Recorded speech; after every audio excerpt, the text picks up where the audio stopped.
Gente, está começando o programa Dina Bispo aqui. Eu estou com duas pessoas maravilhosas. O tema hoje é educar, amar e dar limites. Será que é possível no dia de hoje? Mas vamos lá, que o tempo está correndo. Responda para mim. Existem regras para educar filhos?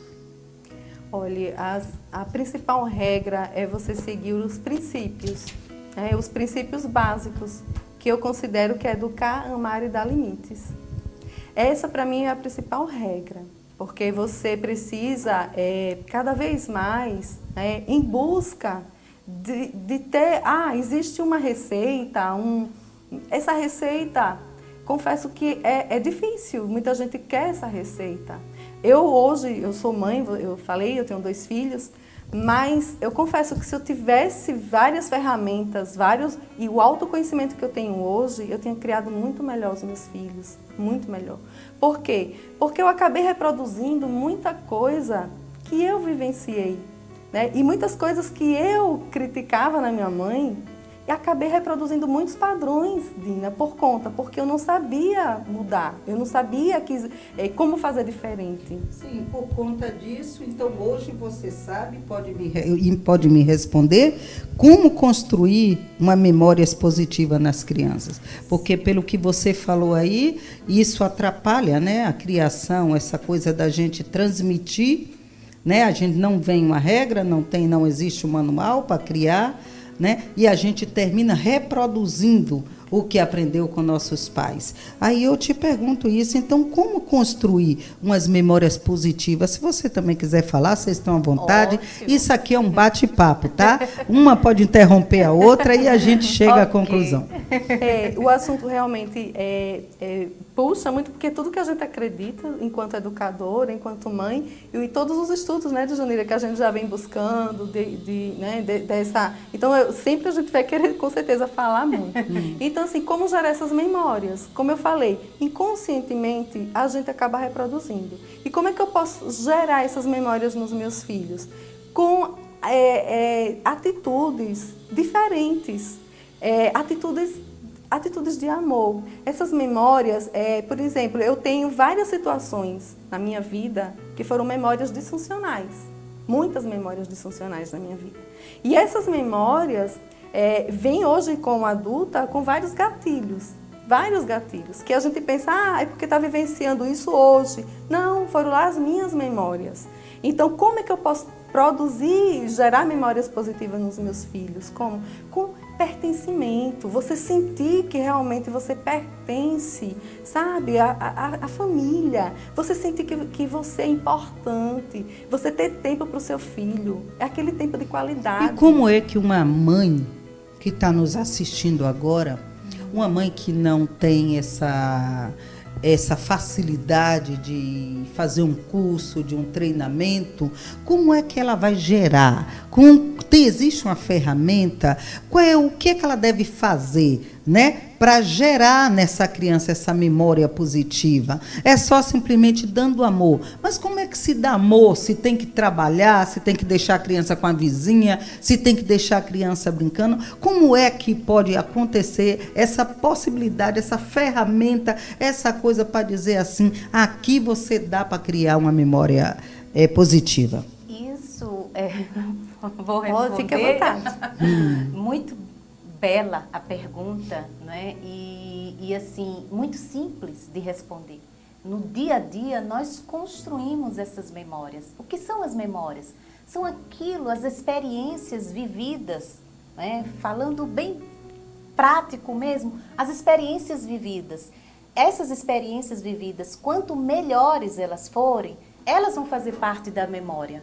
A colega falou, da Maria Angélica falou, né, das memórias. Então, que memórias eu quero deixar para os meus filhos? Então, é você fazer o melhor, é você olhar no olho do seu filho, é você ouvir o seu filho. Olha, são tantas pequenas coisas. A gente não precisa nem de muito tempo, a gente precisa de qualidade do nosso tempo. Então, quando você olha, quando você sorri, quando o seu corpo fala, não adianta você dizer eu te amo e ele olha no seu olhar e vê uma mulher preocupada, uma mulher totalmente alheia, não é? Um pai totalmente alheio.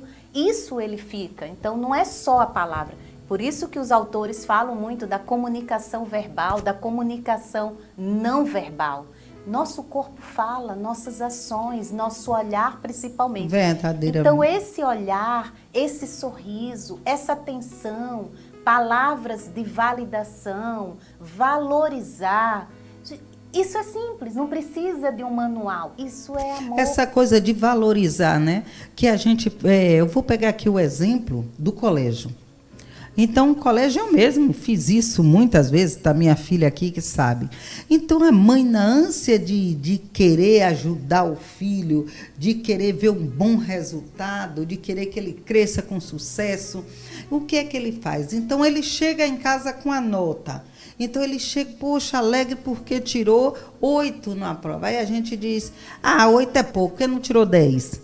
Né? E quando ele tira 10, aí a gente não diz, parabéns, que legal, valeu. A gente diz assim, não fez mais do que sua obrigação. Vai estudar para tirar 10 de novo.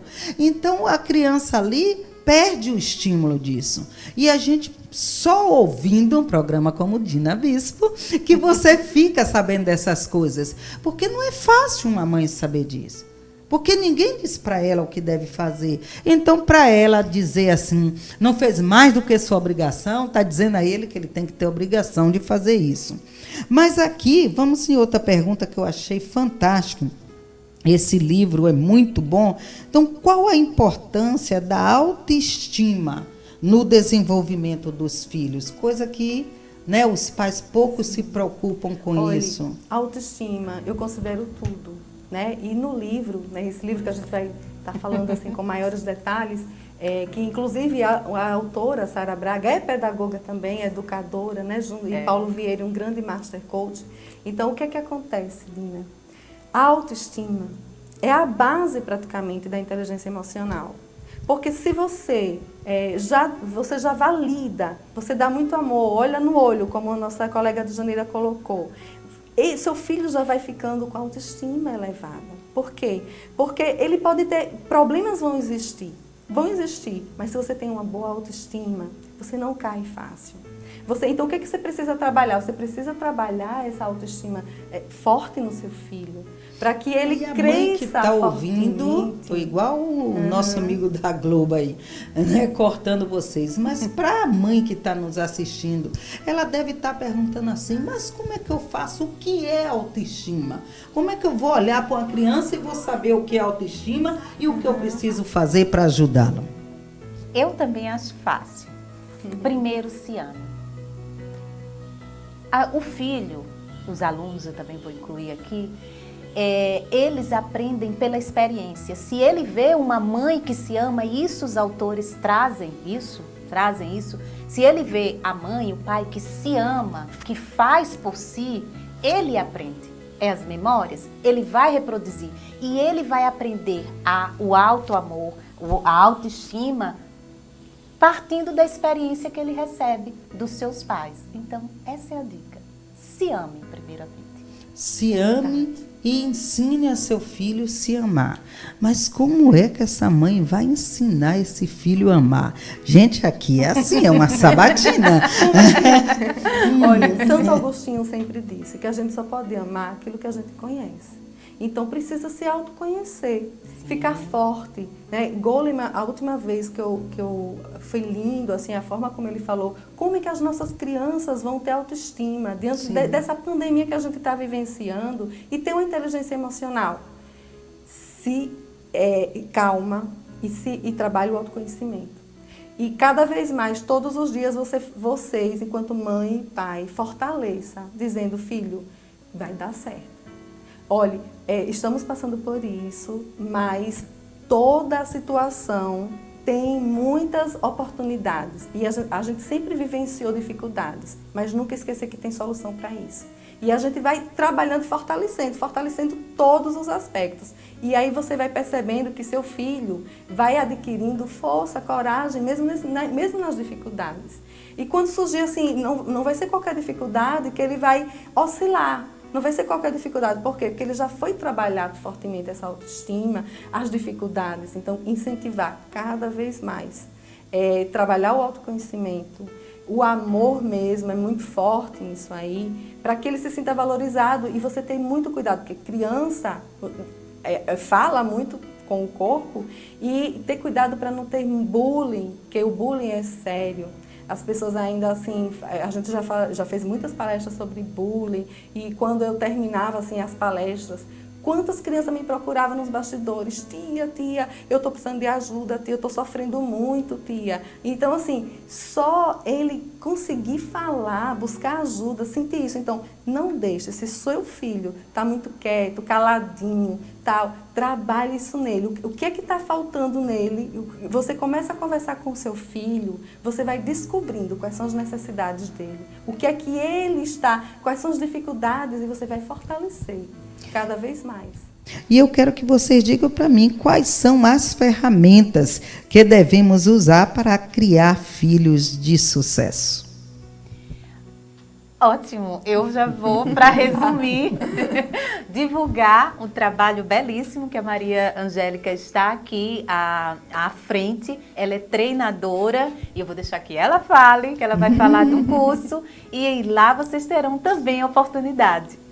Então, nós teremos assim, tem ferramentas aqui extraordinárias para que você coloque em prática e você mude de vida na sua casa, na escola, pessoas que estão com dificuldade em qualquer ambiente. Você lidar com crianças para que gere crianças, sejam os princípios de criar filhos vitoriosos, pessoas melhores, pessoas com inteligência emocional, que pensem em si, que pensem no outro, que cuidem, né? Trabalhar o cuidado, trabalhar o amor, a verdadeira comunicação para lidar com as pessoas.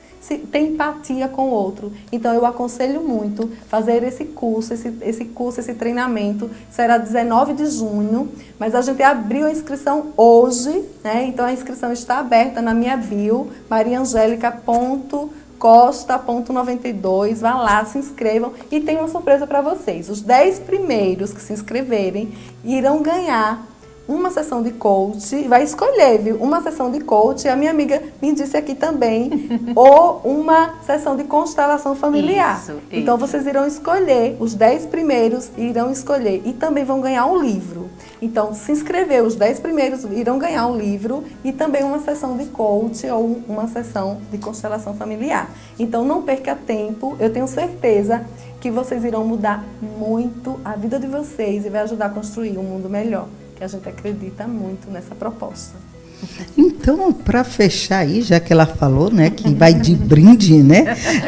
Como é uma sessão, é um treinamento? Como é que a pessoa vai ganhar o que da constelação familiar? Da constelação é uma sessão. É uma terapia breve, ela acontece mais ou menos 1 hora, 1h30. Você traz um tema e a gente leva para o campo morfogenético e a gente vai olhar. Então vamos falar o que primeiro está aí oculto. O que é morfogenético. É um espaço, é o campo, isso aqui é o campo. Esse campo, ele traz o que está oculto no grupo familiar e que gera as amarras. Isso aí é tipo bola de cristal, cartas, tarô, o que é isso? Não, nada disso, nada disso. É com base na ciência, com base na psicologia, com base no psicodrama. Foi formatado pelo o criador, que é o Bert Helling.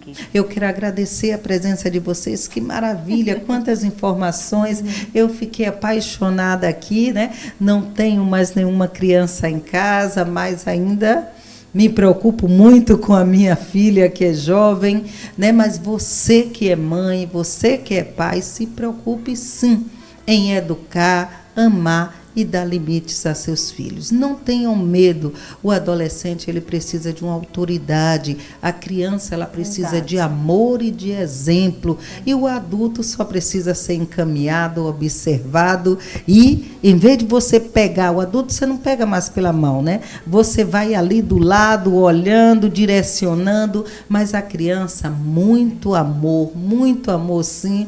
E exemplos e muita comunicação, né, com a criança. A criança entende sim o que é não e o que é sim, o que pode e o que não pode, tá bom?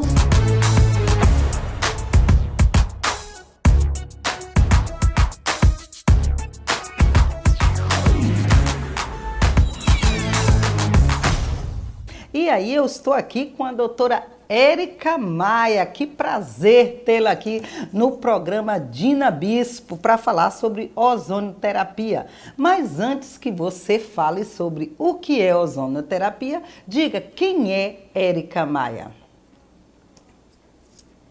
Primeiramente, falar da minha satisfação, Dina, de estar participando do seu programa, agradecer imensamente o convite e a confiança no meu trabalho. Érica Maia é uma enfermeira, já com 11 anos de formação, ozonioterapeuta há quase 2 anos já, e que aí trabalha com essa terapia hoje, que é o propósito de vida dela, além de trabalhar com terapias integrativas também, complementando essa grade toda aí da enfermagem, do cuidado, da ozonioterapia, que é uma terapêutica que vem aí no Brasil, vem bombando e que é maravilhosa para a nossa saúde como um todo. Eu sou muito apaixonada pelo que eu faço. Ótimo, maravilha. Agora então começa aí respondendo para nós o que é ozonioterapia.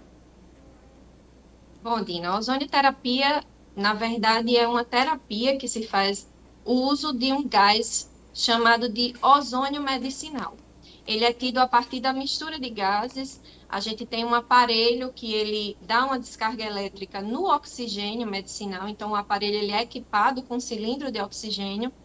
E aí, a partir desse aparelho, a gente tem uma mistura de gases que aí, numa concentração que o corpo da gente comporta. O gás ozônio é muito conhecido já, até pela questão da camada de ozônio, então ele faz a nossa proteção da estratosfera. O uso dele medicinal, ele se dá de uma forma assim maravilhosa para trazer saúde e oxigenar o corpo e ajudar em questões inflamatórias, em doenças autoimunes. Então tem uma larga escala assim de indicações. Mas quais são as doenças? Ele é indicado para curar, para sarar, para desinflamar, para aliviar a dor? Ele é usado para quê realmente? Bom, o ozônio ele tem um espectro assim grande de doenças que ele abarca. O que é que acontece? Ele é bom para mais de 263 patologias, então já é conhecida a sua ação em mais de 260 patologias. Então, o que acontece? O ozônio ele tem vários potenciais para o nosso corpo. Um deles é ser atraído pela célula inflamada. Então, o ozônio nada mais é do que um oxidante, mas ele é um oxidante temporário. Então, ele funciona no nosso corpo, Dina, como um sinalizador para ativar o nosso sistema de defesa antioxidante. Então, ele causa um estresse ali na célula temporário e, a partir desse estresse, ele chama a ação do nosso corpo para informar que há algo de errado ali. Porque, muitas vezes, o nosso corpo ele não está pronto para dar uma resposta eficaz em alguma determinada situação, por fatores outros, ou porque está muito inflamado, ou porque está com alto nível de estresse. Muitas vezes a gente não tem noites de sono que são eficazes, então a gente não tem um padrão de sono eficaz, a gente trabalha muito, então tudo isso faz com que a nossa célula entre em estresse oxidativo, que aí vem chamar aqueles tão temidos radicais livres. Os radicais livres são os responsáveis pelo nosso envelhecimento celular, e aí também por muitas das doenças hoje conhecidas. Então ele é bom para quê? Ativar o nosso sistema imunológico, porque justamente ele chama o sistema de defesa antioxidante, ele avisa, tem alguma coisa ali para você prestar atenção, para você voltar à sua ação. E aí o potencial dele imunológico nisso é que ele faz, ele chama a atenção do sistema nosso de defesa antioxidante. Em inflamações, ele tem a atração pela célula inflamada, então ele também chama a atenção do corpo para dar uma resposta àquele padrão irregular ali inflamado. Certo. E quais são os benefícios dele para a saúde da mulher? Falando em mulher, eu li que ele é muito usado na olha, para eu não falar errado o nome. Endometriose, é isso? Endometriose. Endometriose. Não é isso? Ele é Isso. muito usado e na candidíase de repetição. O que é isso? Diga para nós o que é a endometriose e a candidíase de repetição e como é usado essa ONI, como é feito, né, a ozonioterapia nesse caso. Então, Dina, a ozonioterapia ela tem diversas vias de aplicação. E aí vai assim, uma grande gama de aplicações no nosso corpo. O que acontece com a Cândida? A Cândida, na verdade, a candidíase, na verdade, ela já é presente no nosso corpo, a Cândida. A infecção candidíase é uma infecção fúngica, mas a Cândida ela está presente em todas as nossas mucosas, e aí que aí inclui boca, região endovaginal, Mas região o que é isso? O que intestinal. é isso aí? É uma inflamação? É uma ferida? O que é a cândida e a candidíase? Qual é a diferença? Então, a Cândida é a levedura, que pertence ao grupo dos fungos. A Hum. Cândida, ela está presente, como eu lhe disse, ela está presente no nosso corpo. Aí o que acontece?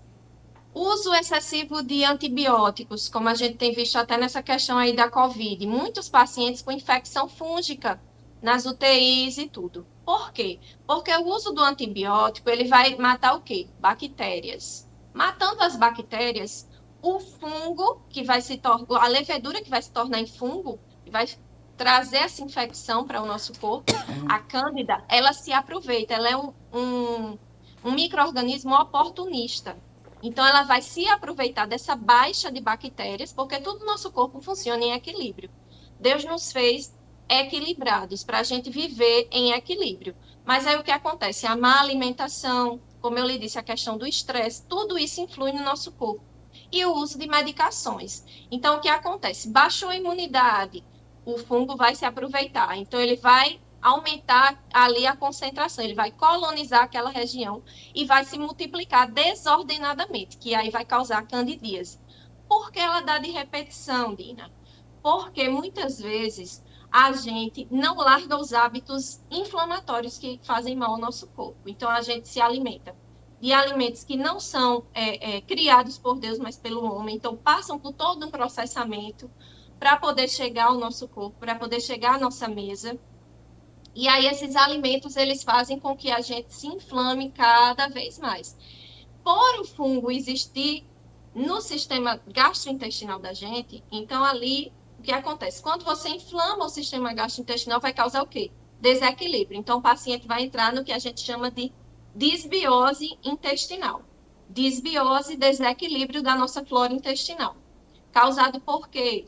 Principalmente por má alimentação, uso excessivo de açúcar, glúten, que a gente sabe que ultimamente as pessoas têm apresentado intolerância já depois de adultos.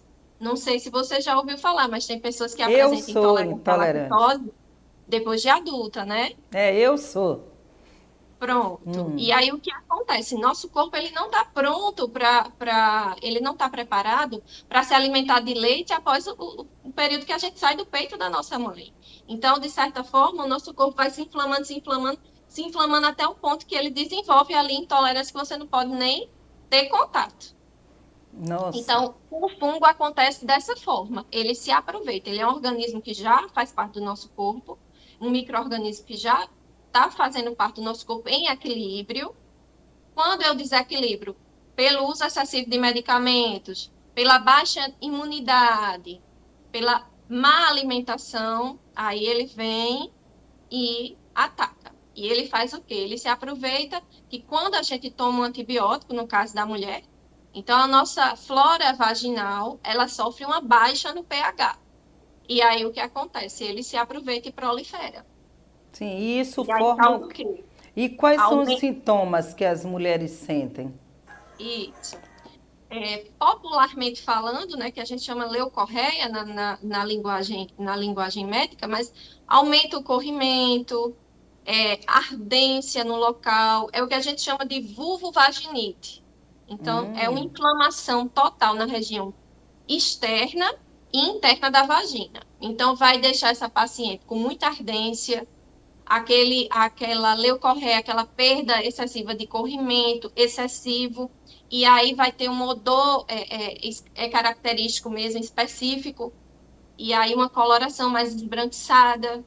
Então, tudo isso vai causar incômodo à paciente, especialmente a questão do ardor, né? Porque a paciente não suporta que aquele líquido que está interno da vagina, ele passe para a vulva. Quando ele passa para a vulva, elas reclamam muito de ardência. E aí, como é que o ozônio vai ajudar essa mulher? Além da parte dela, né? Que ela tem que fazer a parte dela, que eu digo aos meus pacientes que a gente trabalha em parceria. Então, você faz a sua parte e eu faço a minha. É igual aquele versículo, né? Faça a sua parte, esforça-te que eu te ajudarei. Então, eu uso muito essa dinâmica com meus pacientes. E é acessível às pessoas ou é um tratamento assim para algumas pessoas? Não, não é um tratamento para algumas pessoas, Dina. Eu acho que é um tratamento que, se você observar bem a necessidade do teu corpo, a preparação do teu corpo, eu acho que o aumento da imunidade, isso aí é algo que, de fato, não tem preço, né? Nos dias de hoje, especialmente no meio de uma pandemia. Mas ele, dependendo da região, é em torno de 70 a 180 reais, vai depender muito da região. Como eu já fiz diversos cursos, e aí a gente vai para várias regiões do país, então tem essa gama de valores. Também eu quero informar o público de vocês também, se você está também indo a um profissional e ele está com uma ferramenta dessa, muito poderosa, muito abençoadora, desconfie se ele cobrar muito barato. Geralmente, Dina, é em torno de 100 a 180, vai depender da região, até 200 reais. Mas depende muito também da região, se só tem aquele profissional também, a gente sabe que tem inúmeros fatores. E aí eu quero alertar o teu público para observar também a competência e a ética desse profissional, porque tem muitas pessoas que, infelizmente, denigrem o nome da ozonioterapia séria e científica e ética, e operam com oxigênio que não é medicinal, com oxigênio industrial, e aí não se sabe o efeito disso no corpo do paciente.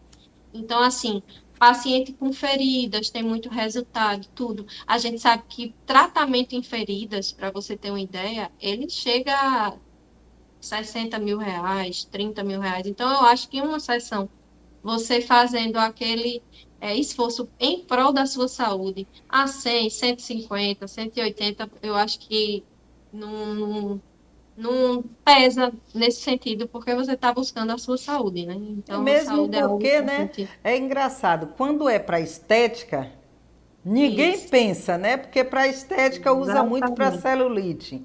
E qual é a mulher que questiona o valor quando alguém diz para ela que vai eliminar suas celulites? Você trata muitas mulheres com celulites ou não? Trato sim, Dina, trato sim, tem muito resultado, inclusive melhor do que para estria. Estria, geralmente, eu gosto de indicar algum profissional que seja voltado mesmo, um fisioterapeuta dermatofuncional, alguém que seja voltado mais para um tratamento para estimular aquela estria, porque às vezes uma camuflagem também. Mas geralmente para celulite, por ser decorrente de uma inflamação, que aí a gente tem 2 tipos, né, de celulite, não querendo entrar muito nessa, mas a gente termina entrando na estética. Então, a gente tem 2 tipos de celulite, então a gente vai estimular ali, o ozônio ele age como um bioestimulador, então ele provoca, chama para si a resposta do colágeno e da elastina, que são palavras que as mulheres amam. São palavras assim doces ao ouvido. É verdade, é verdade. Então, estimula colágeno e elastina, e na celulite, que a gente chama edematosa, que é aquela que forma várias depressões na pele, a gente faz um estímulo anti-inflamatório, porque ali tem uma inflamação. E aí, geralmente, eu associo, Dina, e é importante que se diga, às vezes as pessoas procuram só para o local, mas não querem tratar de dentro para fora. Minha amada, muito obrigada, muito obrigada. Estou lisonjeada em tê-la aqui comigo essa tarde, esse instante que você ficou aqui. Eu tenho certeza que foi muito esclarecedora a sua participação e tem muita gente aí que estava em dúvida, que agora não tem mais essa dúvida, que agora tem a certeza dos benefícios que a ozonioterapia traz para nós. Muito obrigada, eu espero contar com a sua presença algumas vezes aqui no programa Dinabismo.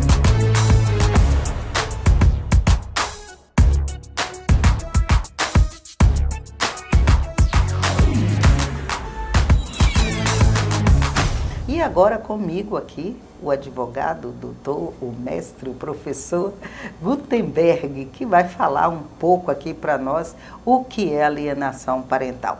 Gutenberg, seja bem-vindo aqui no programa Dina Bispo, mas antes de você falar o que é alienação parental, conta pra gente quem é Gutenberg. Tá certo. Veja só, Gutenberg Santos é um policial militar aposentado, hoje advogado atuante, professor de Direito Penal, Processual Penal e Criminologia, com especialização em Processo Penal, especialização em Criminologia e especialização em Direito de Famílias e Sucessões e doutorando em Relações Internacionais na Universidade Nacional de Mar del Plata, na Argentina. Nossa, veja só, eu estou aqui, né, assim, parado, esperando ele parar, né? Porque são muitas as qualificações. Então, o homem pode realmente responder para nós o que é alienação parental. A psicóloga, ela deu um aspecto mais psicológico, né? E, às vezes, o aspecto psicológico, ele ganha contornos sociais mais fáceis das pessoas entenderem. Mas não foge muito do direito.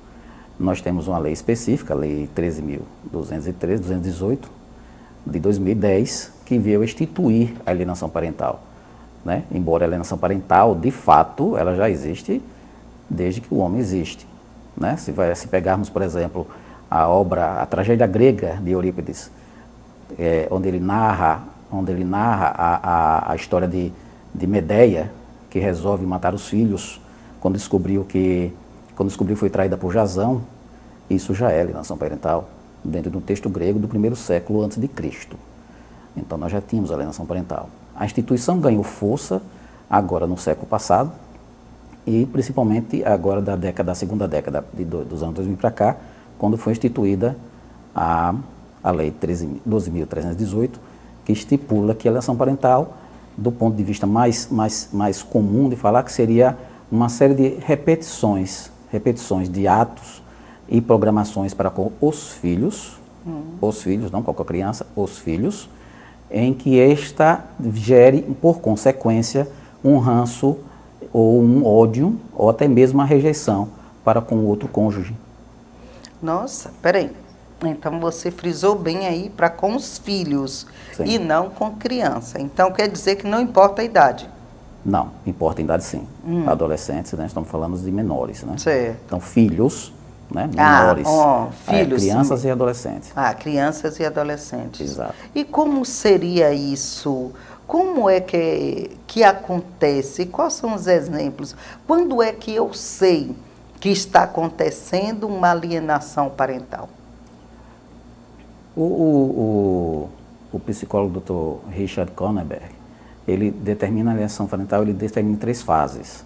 Existe aquela fase mais simples, onde são pequenos atos que muitas vezes não geram, a curto e médio prazo, não geram nenhuma circunstância, do tipo, a exemplo de um filho a pedido da mãe, né? Vamos supor que a mãe tem a guarda, que é outra discussão que hoje existe, que quem é que faz a alienação parental realmente, se é quem tem a guarda ou quem não tem a guarda, né? Que via de regra a lei estipula que só quem pode fazer a alienação parental é quem tem a guarda. Então, como o conceito histórico, geralmente quem tem a guarda são as mães, então, em primeiro momento, existe muita discussão sobre isso, em primeiro momento só quem praticaria seria a mãe, a alienação parental. Então seria a exemplo da mãe chegar para o filho e dizer, peça a seu pai para comprar aquele remédio. Aí o pai responde para o filho, do tipo, hoje eu não recebi salário ainda, só no final do mês. E a criança precisa daquele remédio. Ele responde, volta para a mãe. Meu pai disse que hoje não tem condições. A mãe disse, tudo eu, tudo eu, tudo eu. Isso seria já uma situação simplória de uma alienação parental, que não vai gerar a curto prazo nenhum tipo de problemas em primeiro momento do ponto de vista jurídico, pode psicológico, jurídico não, ok? E aí nós temos a alienação parental do ponto de vista, a fase mais moderada e temos a fase mais grave da alienação parental, né? A fase mais moderada seria do tipo, seu pai não lhe procura, seu pai não gosta de você, né? Seu pai não veio lhe pegar esse final de semana, é desculpa dele, ele não ter vindo pegar você no momento de visita dele. né? E a mais grave que venha a dar realmente, que vai desembocar, que seja a única dela que vai desembocar em aspectos jurídicos criminais, né? Respondendo a pessoa até mesmo por crime. E quando é que é considerado crime? Calúnia, difamação, nós já falamos sobre isso aqui, né? Quando começa... Na alienação parental. Existe, essa questão da alienação parental, ela é tão profunda e às vezes ela não tem tanto um contorno de mídia como deveria ser. Ou se os contornos também podem ter um certo cuidado também com os contornos, porque existem situações absurdas, muito absurdas. E, por exemplo, a alegação de abuso sexual infantil com relação a filhos estipulado pelo cônjuge. O cônjuge começa a dizer que o filho foi abusado sexualmente pelo outro cônjuge. Sendo mentira. Sendo mentira, é falsa acusação. Nossa, e aí, isso crime. Acontece normalmente? Acontece aqui em Sergipe, eu já vi diversas situações na prática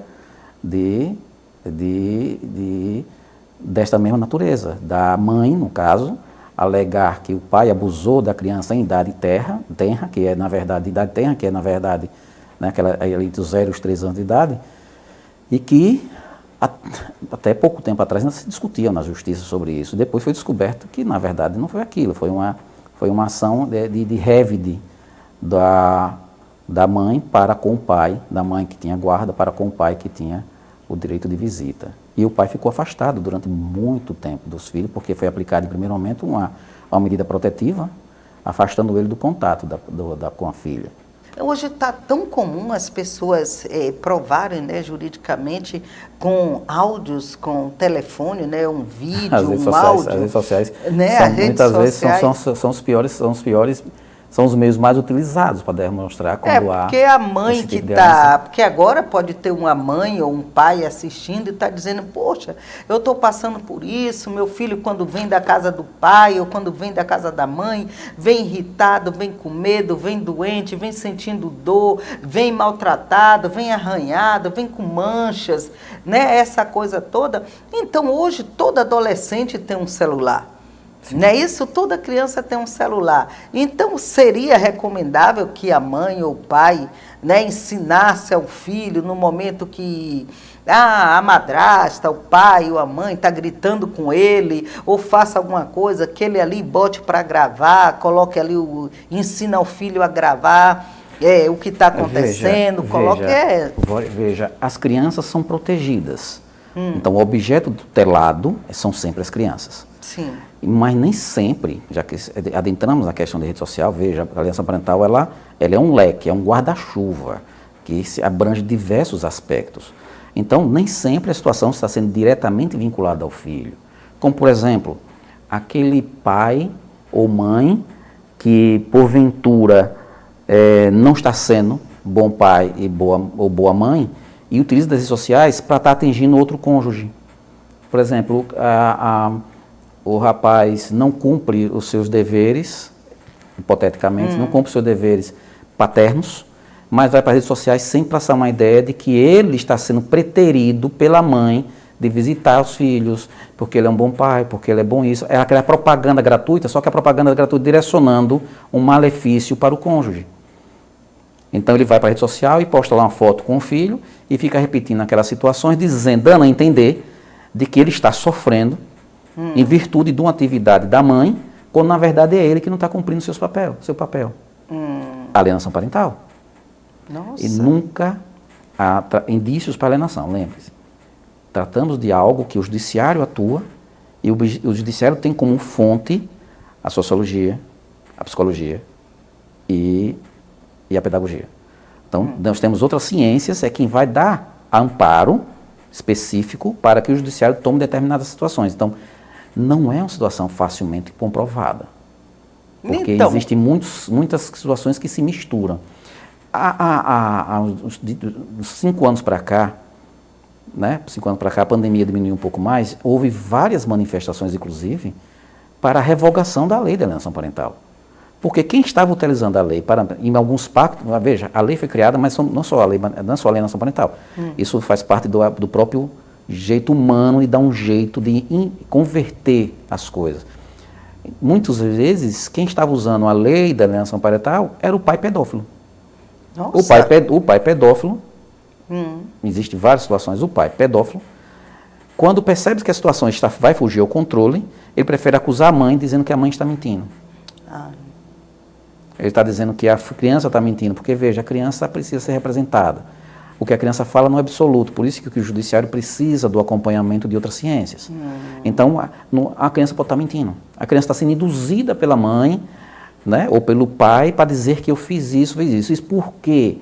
Porque nós temos indivíduos com problemas sérios de caráter, que procuram dispositivos jurídicos, meios, para poder se defender daquilo que eles realmente são. Colocando na berlinda dispositivos que foram criados para o benefício, para proteger, né? Isso não é só com eles, pegar a Maria da Penha. Quantas vezes a Maria da Penha pode ser usada como vingança? Quantas mulheres usam a Maria da Penha como vingança? Como assim? Dá um exemplo aí. Como é? Ela, por exemplo, simula que está sendo agredida, no meio das pessoas, simula que está sendo agredida, as pessoas olham, não estão vendo, mas já viram ela gritando, e aí vem aquela simulação, e todo mundo vai, toma uma providência, vem a polícia, chama, é presa em flagrante, e quando na verdade a pessoa não encostou nem um dedo na outra. Nossa! Ou não disse nada. Pra né? Na minha vida como policial, eu presenciei diversas situações, né? E é porque é aquilo que eu imagino que seja uma situação bem basilar. A maldade e a falta de caráter não tem gênero. Mas conclua a sua fala e qual é o recado que você deixa para as pessoas que estão nos assistindo a respeito da alienação parental? Como você bem colocou, o cuidado e o zelo para com seus filhos que estão sobre a sua responsabilidade. Pai e mãe têm dever. Aquilo não, a situação, a partir do momento que se torna pai, se torna mãe, não existe faculdade, é dever. Dever de cuidado, dever de cautela, dever de proteção, dever de instrução. Cumpra com suas obrigações do ponto de vista, não espere que a lei diga o que deve fazer. Cumpra suas obrigações do ponto de vista vinculadas a princípios e valores da própria família, que com certeza terá um resultado muito mais benéfico para a sociedade.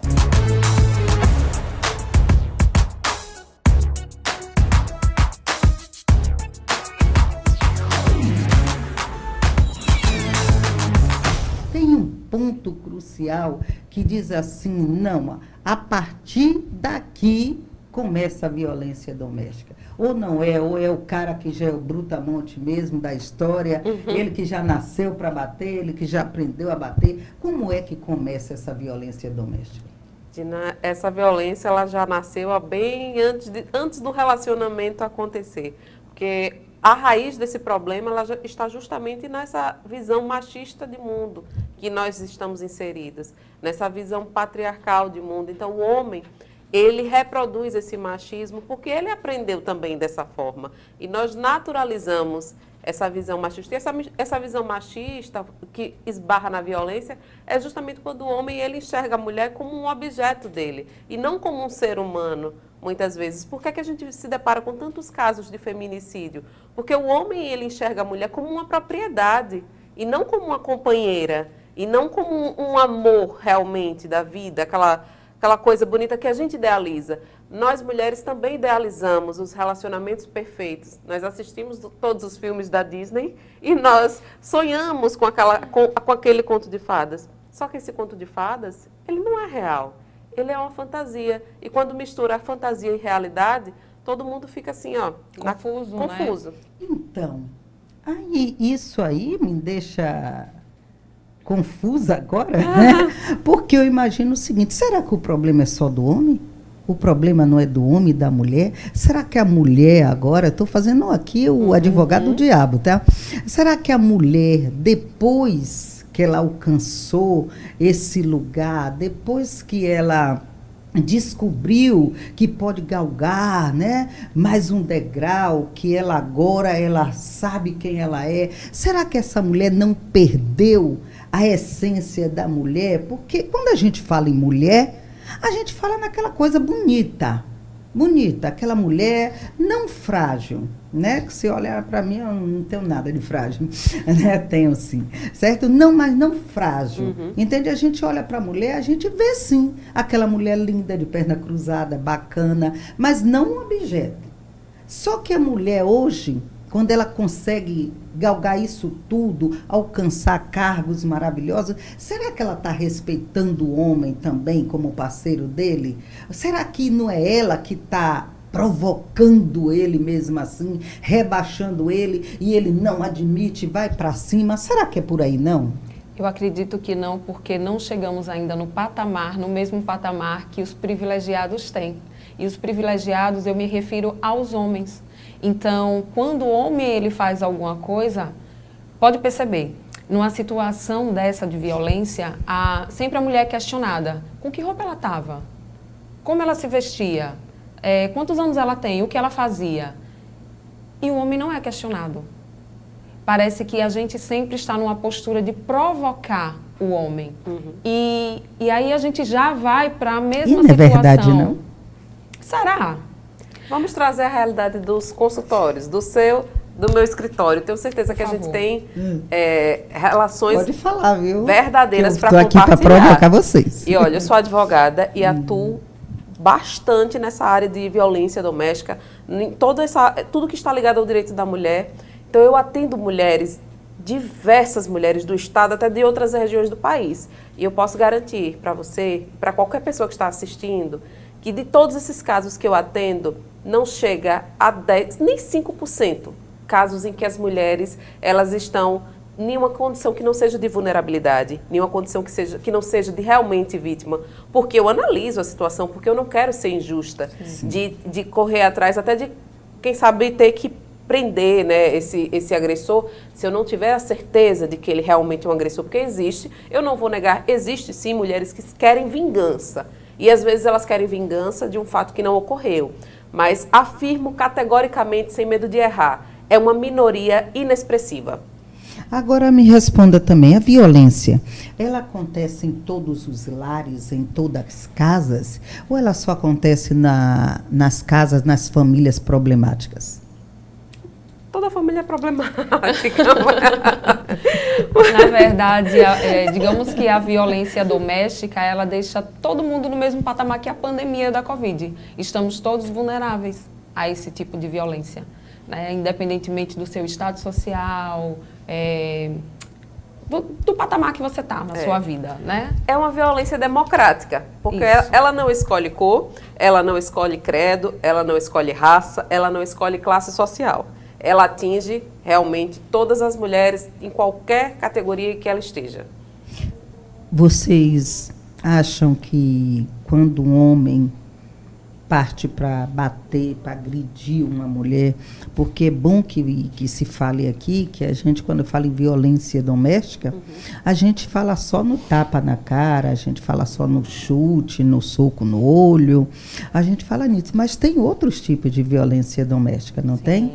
E quais são esses tipos? Que as mulheres que estão nos assistindo, elas não sabem que muitas vezes elas estão em casa, cansadas, chegou do trabalho, ela não está afim de ter relação com o marido. E o marido quer porque quer ter relações com ela.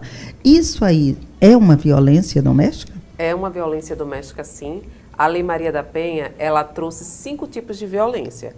Entre elas, tinha a violência física, que é a violência mais comum de se visualizar. Não é nem de acontecer, é que se visualiza. Tem a violência psicológica, que de fato é a que mais acontece, mas poucas pessoas identificam. Hoje mais. Mas ainda assim, as pessoas têm dificuldade de entender o que é violência psicológica, na prática. Tem a violência financeira, o patrimonial, a violência moral, que também acontece bastante, e a violência sexual. Então, a violência sexual, ela ocorre dentro dos relacionamentos, quando de fato o homem ele entende que ele é o dono dessa mulher, e essa mulher ela tem a obrigação de servir sexualmente o seu parceiro. E isso não é a verdade. A mulher ela tem o direito de escolher, ainda que ela esteja namorando, casada, seja qual for o seu status dentro desse relacionamento. A partir do não, tudo que vem é crime. Então, essa decisão é da mulher e não do parceiro. E quando é que ocorre a violência patrimonial? É isso ou a financeira? Como é que fala? homem ele se apropria de bens dessa mulher, quando ele impede que ela utilize, e em muitos casos que eu atendo, às vezes ele domina o salário dessa mulher, ele transfere bens para o nome dele ou de outras pessoas, e isso acontece bastante também em divórcios, né? Às vezes sempre existe algumas fraudes antes de fazer a partilha. Então, de diversas formas, tudo que vai atingir o patrimônio dessa mulher, isso pode ser enquadrado como uma violência financeira ou patrimonial. Eu acho que o que mais ocorre hoje é a violência psicológica. E as mulheres, eu acho que não sabem o que é isso, porque ela vive, como você falou aí muito bem, que a vítima, né, ela se sente culpada, né? Isso, ela acha que ela é culpada por isso, aquilo outro que ela fez ou deixou de fazer. Mas quando é que isso é caracterizado uma violência psicológica? Porque a mulher que está nos assistindo agora, ela está dizendo, ele estava chateado, ele deu um tapa na mesa porque naquele dia ele não estava bem, ele levantou a mão para mim, mas não me bateu, não chegou a me bater, mas ameaçou, ele gritou comigo, ele só me empurrou. É essa a violência psicológica, ou é com palavras, ou é quando ele diz, você está gorda, você não presta, é mais ou menos por aí?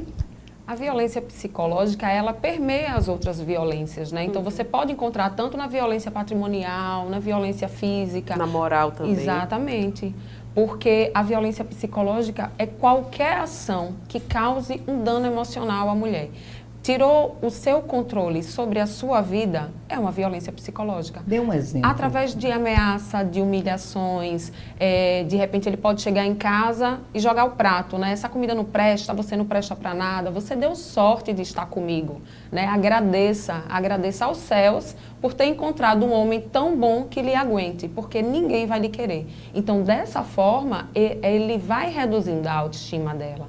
Acaba mexendo com o interno dessa mulher, com o emocional dessa mulher. Então, isso sim é uma violência psicológica. E qual é a mulher que está vivendo isso agora, nesse momento? Qual é a atitude que ela deve tomar? Primeiro passo, procurar ajuda de uma equipe competente. Procurar o auxílio de uma psicóloga, procurar orientação jurídica com uma advogada, produzir provas sobre essa violência, porque dentro do ambiente doméstico, tudo é muito mais complicado, porque geralmente você não tem testemunhas, dificilmente você tem, né, testemunha do fato, então está sempre o autor da agressão e a vítima. Então você tem que produzir provas para garantir uma medida protetiva. E como é que você vai produzir essas provas?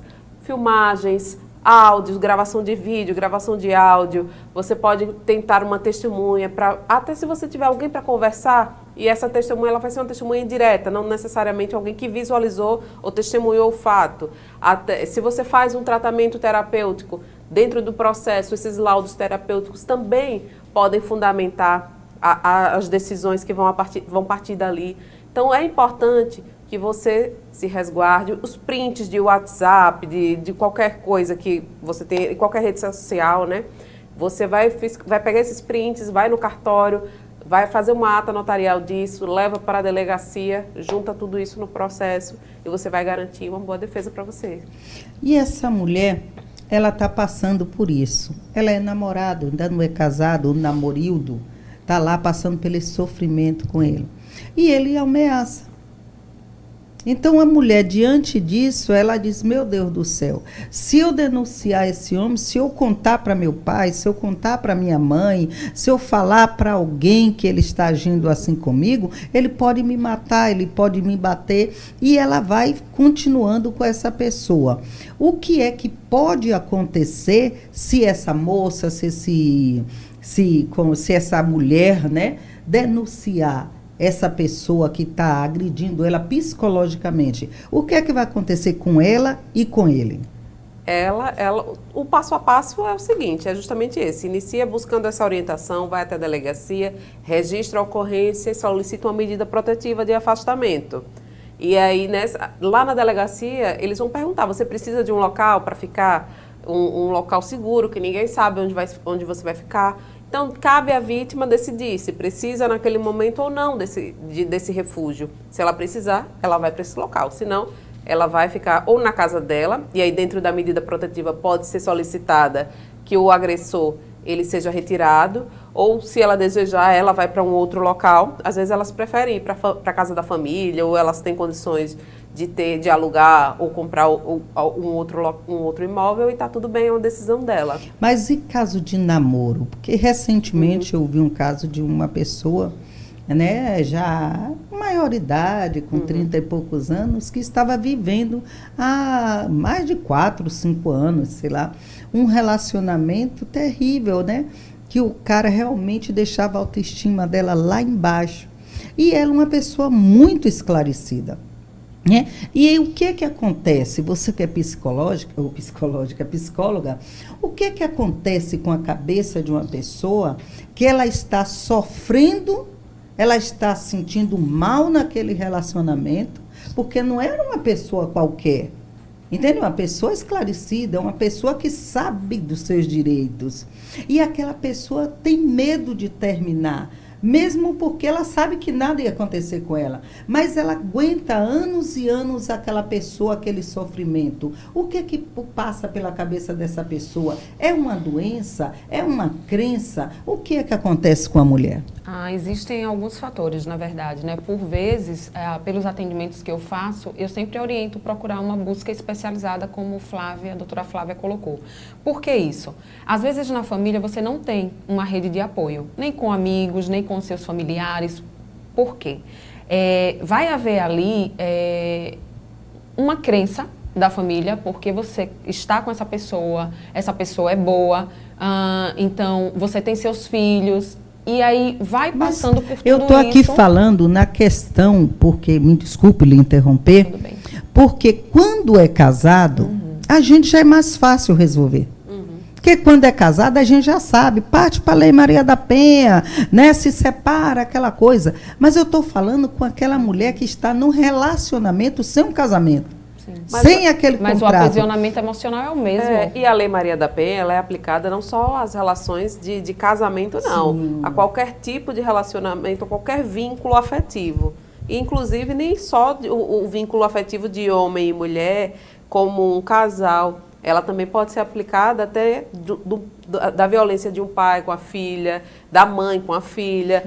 Então, ela abrange tudo isso. Não é possível que no mundo em que vivemos hoje, tantas mulheres estejam morrendo por causa de violência doméstica, porque elas estão apanhando calada, elas estão sofrendo, apanhando na presença dos filhos. E sabe o que é que acontece? Esses filhos vão ser os futuros agressores. Se você apanhar na frente do seu filho e não reagir, não dar um basta, seu filho vai achar que é normal bater em mulher. E ele vai repetir a mesma cena que o pai está repetindo. É isso que você quer para seu filho? Claro que não. Você vai querer que sua filha também apanhe achando que é normal apanhar? Claro que não. Então dê um basta, denuncie. Tem gente, muita gente, querendo te ajudar. Só precisa você estender sua mão, que alguém vai segurar e te trazer para cá. Tá bom? Então, vamos ficando por aqui. O programa Dina Bispo está terminando. Foi um prazer estar com você. E eu espero você na próxima quinta-feira, se assim nosso Deus permitir. Até lá e um abraço. Fica com Deus. Meninas, muito obrigada. Obrigada, Dina.